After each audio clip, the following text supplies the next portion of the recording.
Dan mohon maaf nih, kelamin gua ya itu bijinya kan ada 2, ya kan, itu satu hilang. Deh, kok bisa? Serius, Kok bisa sih? kejadiannya di Pondok Gede. Serius, hilang satu.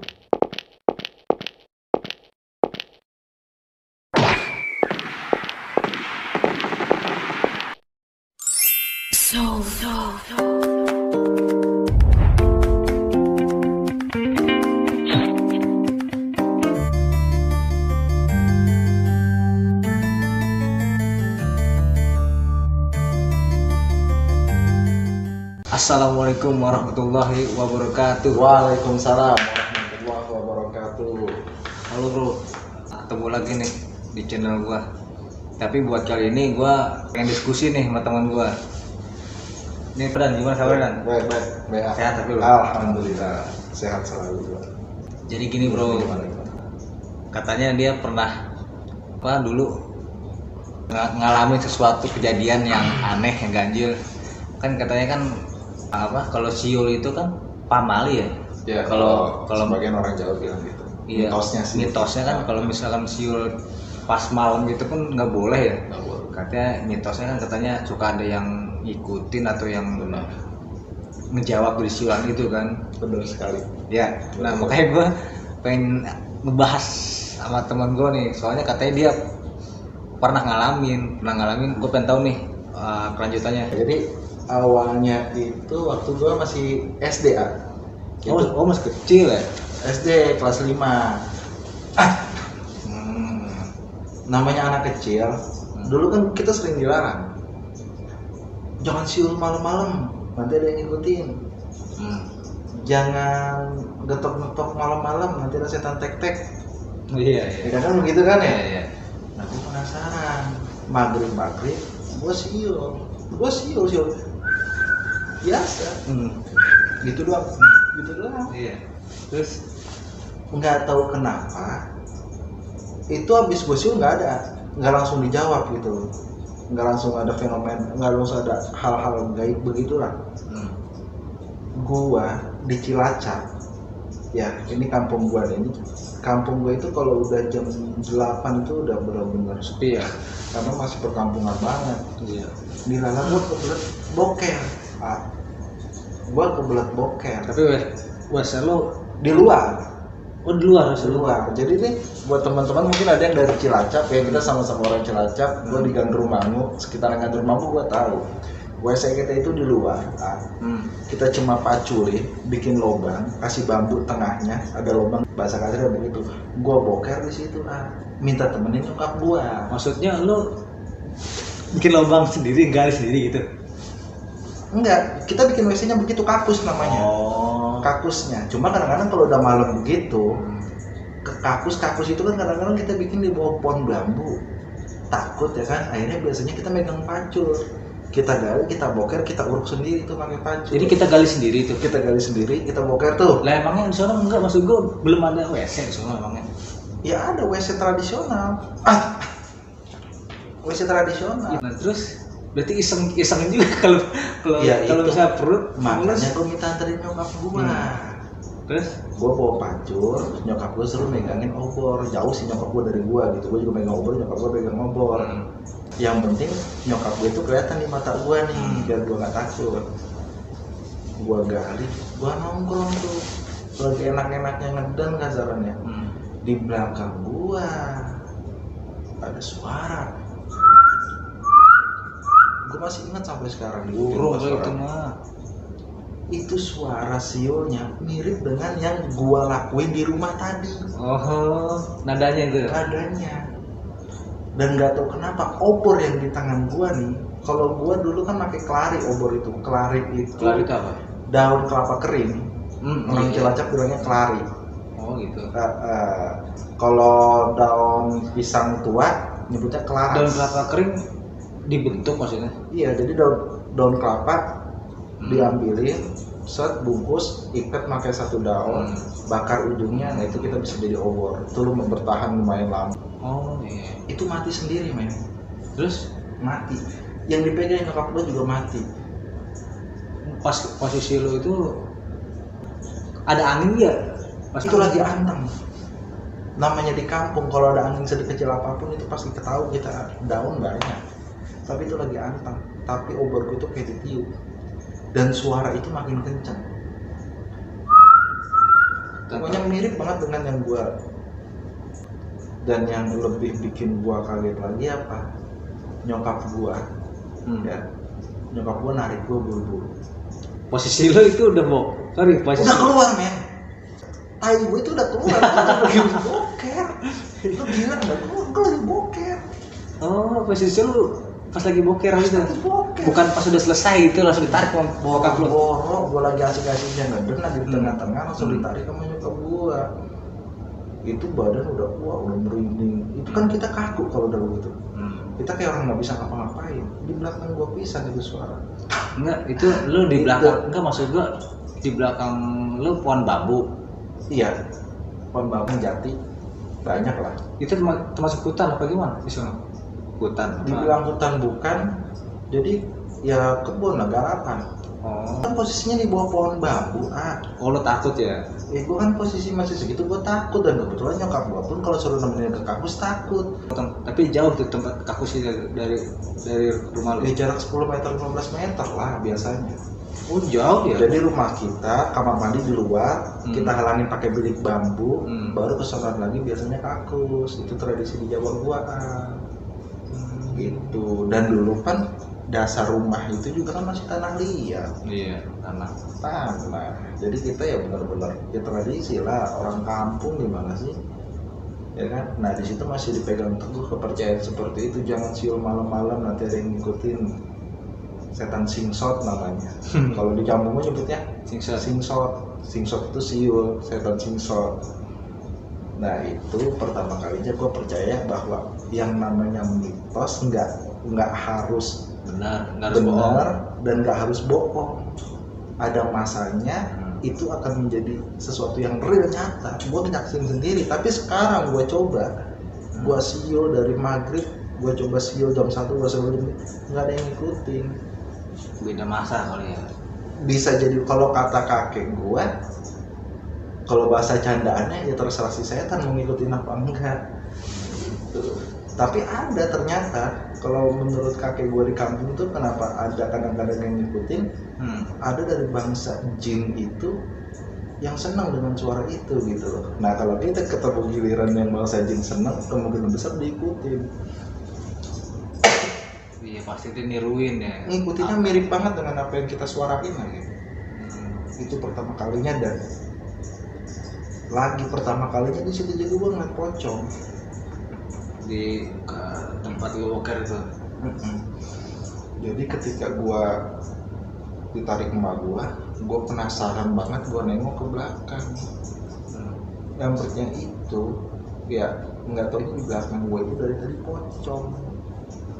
Itu dalam waktu yang sama, hari yang sama, apa beda hari? Sama. Kan gue ditarik nyokap gue tuh, ya kan? Gue ditarik, gue sambil jalan, gue nengok ke belakang, terus di belakang gue ternyata pocongan. Oh gitu. Pocongan. Terus tapi nyokap lo tahu tapi? Tahu, makanya ditarik sama nyokap gue buru-buru. Posisi lo kan lagi BAB, terus gimana itu lo kayak gitu? Hilang, mulus gue hilang kalau udah begitu. Jadi tinggal kita sampai rumah langsung dalam cebok. Itu real. Berarti harus nunggu pagi udah cebok dong? Enggak lah. Kagak, ceboknya di dalam rumah. Jadi kita kebiasaan di kampung itu selalu nampung air di dalam buat antisipasi kalau kita kebelet pipis malam-malam. Jadi kalau kita kebelet pipis malam-malam, kita nongkrong di ujung dapur. Udah kelar kita cebok, kita siram tuh air biar keluar. Kan dasar rumah kita masih tanah, jadi kemungkinan besar kan kesedot airnya. Kencing kita kesedot. Buat ini aja. Buat cebok kedua ya. Itu tradisi di kampung gua. Dan makanya gua sampai sekarang percaya. Nah, itu. Emang kalau mitos-mitos zaman dulu, masa dulu sama masa sekarang kayak beda. Maksudnya kalau masa dulu tuh yang katanya nggak boleh dilakuin tuh memang benar-benar nggak boleh dilakuin ya. Real nyata. Soalnya kenapa? Emang kayaknya nyata kalau zaman dulu tuh. Iya. Beda sama sekarang. Sekarang orang setan aja dikejar-kejar kan. Bener. Jadi mungkin setannya juga udah males. Ngapain sih gue ngejar-ngejar manusia biar mereka yang nyari gue. Iya. Gitu. Itu Suara siul itu baru sekali itu aja pas lu waktu masih kecil itu. sekali itu. Biar Sekali doang ya? sekali. Terus ketika gue udah pindah ke Depok, ya itu pertama kalinya gue ngerasain namanya kesambet. Sambat apa tuh? Sambat jin apa tuh? Yang gue lihat sih pocong. Itu cuma gara-gara gue kencing sembarangan. Nah itu juga mitos tuh. Mitos yang gue percaya, oh ternyata ada juga ya mitos seperti ini dan benar. Kalau itu ada yang ngikutin dia biasanya. Ya kan? Jangan kencing sembarangan, nanti ada yang nggak seneng. Ini main bola ceritanya sama abang ponakan gitu ya. Kebetulan kencing, seingat gue nih gue kencing di bawah pohon kayak pohon mahoni gitu sampai rumah nggak tahu kenapa nggak kehujanan nggak kepanasan, sore lah main bola Panas badan lu. panas tinggi, dingin bawahnya. Dan di bayangan gue ini kan itu kamar kan ada kaca, yang gue lihat di kaca itu badan pocong setengah. Terus Udah, kabur pas nggak bisa ngapa-ngapain. Kita kalau kesambet ternyata tuh makanya susah ya? Sekarang kalau kita ngeliat orang kesambet kan anak kecil kadang suka sampai tremor gitu kan ya. Karena gue pernah ngerasain kaku badan kita panas, kita pengen minta tolong tapi nggak mampu. Kalau sekarang tuh kayak model derap-derap ya kalau bahasa sekarang ya. Tapi kalau kesambet lebih nyata yang kita lihat tuh, dan orang nggak akan percaya kita ngerti itu udah pocong, orang nggak lihat. Dan mohon maaf nih, kelamin gua ya itu bijinya kan ada 2, ya kan, itu satu hilang. Deh, kok bisa sih? Kejadiannya di Pondok Gede. Serius hilang satu. Tahu hilang satu itu maksud lu berasa apalagi ngapain? Bengkak. Jadi satu biji itu bengkak gede, ada kali sebola tenis. Iya. Terus yang satunya nggak ada. Kan kalau kita pegang kan kerasa itu biji. mungkin tutupan kali. Ya nggak tahu dah. Pokoknya itu yang setelah gue pegang itu cuma satu dan itu kayak bola tenis. Itu awal kenapa? Itunya gede, batangnya kecil. Iya, lu kenapa itu kalau biji bisa gede begitu? Nggak ngerti deh gua. Ya kalau kata kiainya yang waktu itu ngobatin itu ya begitu, disentil. Baru taunya disambet kan dari kiai itu. Oh gitu. Nah, jadi lu pas lu melihat pocong itu, lu sakit dulu tuh? Gue udah sakit dulu. Jadi posisi lagi sakit, lagi demam tinggi.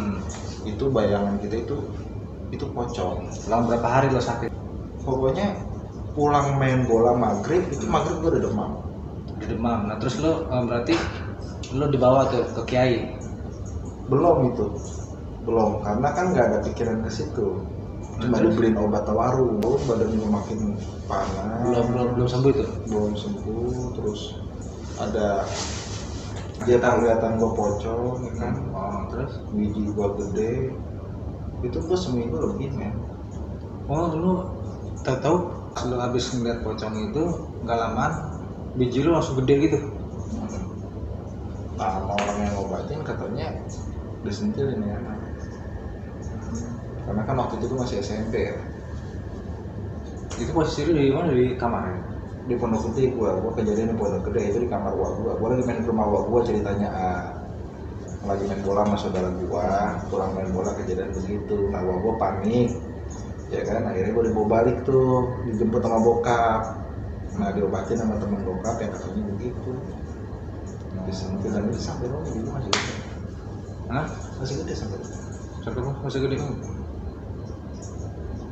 Diobatin sama itu yang ngobatin. Minum air, ya ibarat kata di permintaan maaf lah gitu perwakilan dari ini. Gue pikir kan namanya dulu kita SMP kan kita pun kencing sembarangan cur, nggak taunya ada yang kekencingan. Mungkin itu Disentil dari bawah barang gua sama dia. makhluk gaib itu dia mah terima itu Nggak dia. terima.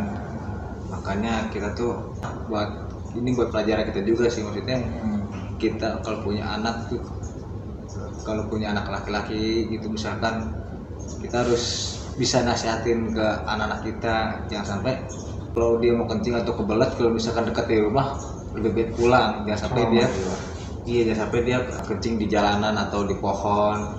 Makanya kita harus saling ngingetin sama anak-anak kita, makanya takutnya dia main seperti anak kecil kan nggak tahu kan kencing aja kan. Terus lagi emang saran gue sih, gue juga udah jadi orang tua ya. Ketika anak udah kita bawa ke dokter tapi nggak ada perubahan atau gimana, coba tanya deh ke kiai atau ke ustadz, karena kejadian di gua awalnya gue tuh nggak percaya kalau itu kena sambat. Padahal tetangga udah yang ngomong dan dia kesambet kali gitu. Tapi karena modernisasi kalau apaan sih, percaya sama setan-setan model Facebook gitu, takut makanya sampai sekarang takut. Nah di situ deh gue mulai kulik gitu, apa sih dengan dunia gaib gitu, kok bisa barang gue tiba-tiba gede, diapain sih gitu loh maksud gue. Dan mitos-mitos itu yang tadi lo bilang juga, kadang benar, kadang nggak benar, tergantung situasi dan kondisi. Gitu. Jadi kita nggak boleh nih yang namanya menganggap remeh nasihat sepuh ya kasarannya, mitos-mitos Nusantara yang ada, dan nggak boleh juga terlalu mendewakan atau menuhankan mitos tersebut. Karena gue ngerasain kita harus percaya juga sama leluhur kita. Di zaman dulu itu kita, lu kalau maghrib pulang jangan main di luar, tadi bawa kalung lewe. Itu kan omongan masa dulu juga ya. Kenapa orang dulu tuh ngomong kayak gitu? Berarti kan ada sesuatu yang mungkin gitu, ada sesuatu yang udah pernah terjadi kan. Kayak mitos anak pertama laki-laki kalau dilangkahi nikah sama adiknya bakal lama gitu. Ada mitos begitu. Nah itu kan apa ya, kalau boleh bilang ada yang nggak percaya dan ada yang kejadian dan akhirnya percaya gitu. Maksudnya ya itu cerita dari diri gue ya, kisah yang menurut gue bikin gue pertama kali sih, makanya gue waktu itu sampai takut pertama kali gue melihat setan. Karena gini ya, mata gue itu kan minus dari kecil. Keuntungan orang minus nih, jadi kalau gue lagi kemana-mana teman-teman gue pada melihat setan, gue nggak ngeliat karena mata gue minus. Itu makanya pakai siul kali itu setannya. Jadi kata setan percuma kali gue nongol, setidaknya malah bakal ngeliat gitu. Gitu. Biasanya kan kalau kita siulan, misalnya kita di ruangan gelap nih, di ruangan kosong. Kalau kita siul gitu, kalau misalkan di ruangan kosong itu kadang-kadang suka gema kan, suka ada suara yang akhirnya yang sampai belakang. Tapi lu posisi lu kan bukan di dalam ruangan kan, dan nggak langsung kan. Jadi dan nggak langsung juga ya. Nggak langsung diikutin. Jadi lu udah ntar ketika lu lupa, tahu-tahu ada orang yang siul mirip banget dengan suara siulan lu. Coba lu. Gue lagi boker dikerjain sama tuh demit. Coba kan ngeselin. Gila ya. Sampai sekarang nih, gue udah tua begini, kasarnya udah dewasa dah. Kalau gue main ke kampung, gue siul malam-malam, sampai sekarang nggak boleh pakai gitu. Karena kakek gue itu mereka benar-benar memegang tradisi seperti itu. Jadi kalau kata dia itu ngundang. Iya, gue dengar sih gitu. Kalau kita siul gitu malam-malam itu sama dia kita manggil. Terus mitos katanya kalau malam-malam ada kayak suara anak ayam. Ada si Kunti, ini anak ayam. Iya. Apa yang kecil? Itu juga pernah gue alami. Terus itu kadang ya gitu, kita nggak percaya nih, tapi ada yang pernah kejadian. Gitu. Kita nggak begitu percaya, tapi ada yang pernah kejadian. Makanya yang namanya mitos itu kadang-kadang ada benarnya dan enggaknya. Makanya kita harus jangan sampai nasihat-nasihat dari orang tua lama, jangan sampai kita buat lupain. Gua kira cukup sampai di sini aja. Siap. Jadi intinya kita jangan sampai lupain mitos dari nenek moyang kita ya, Mitos yang ada lah. yang ada gitu. Kita jangan lagi ngelanggar kan. Jadi kita kita juga harus saling ngingetin ke anak-anak kita biar anak-anak kita tuh ngerti, tahu sejarah-sejarah yang lama atau mitos atau legenda-legenda yang pernah terjadi dulu. Kita Itu juga makanya maksud gue gini loh. Coba deh. Cerita soal kayak Wiro Sableng, Mak Lampir, Jaka Tingkir, Jaka Tarub. Karena itu. zaman sekarang tuh anak-anak udah pasti lupa. Iya. Permainan ular tangga, ya kan galaksin.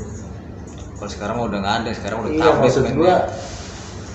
maksud gua ya kita sama-sama ngingetin lah bahwa kita jangan lupa asal kita dari mana gitu kan. Jadi biar tradisi-tradisi kita nggak hilang. Nggak hilang. Iya sih. Sebelumnya gue minta maaf kurang atau lebihnya. Gue cuman pengen diskusi aja nih sama temen gue. Ya, ini mah sharing cerita aja. Iya, Kalau gue cerita.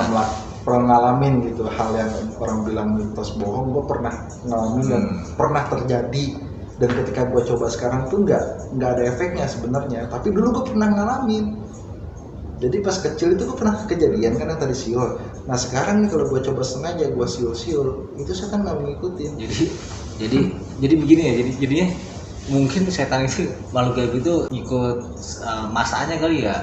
Jadi masanya dulu kan, kalau masanya dulu kan orang masih sering, maksudnya masih tekun-tekun ibadah, masih sering ritual keagamaan masih sering dijalani, tradisi masih kental, masih dijalanin. Kalau sekarang kan orang udah jarang nih, mungkin ke situ kali. Maksudnya sekarang tuh orang tuh lebih banyak melanggar benar hak goibnya. Jadinya mungkin setan juga malah gaib juga udah malas kali buat ngeladenin juga. Bincang-bincangnya segitu aja ya. Siap. Kurang lebihnya gue mohon maaf kalau ada kata-kata gue yang salah atau kata-kata gue yang kurang tepat untuk penyampaiannya, ya gue mohon maaf.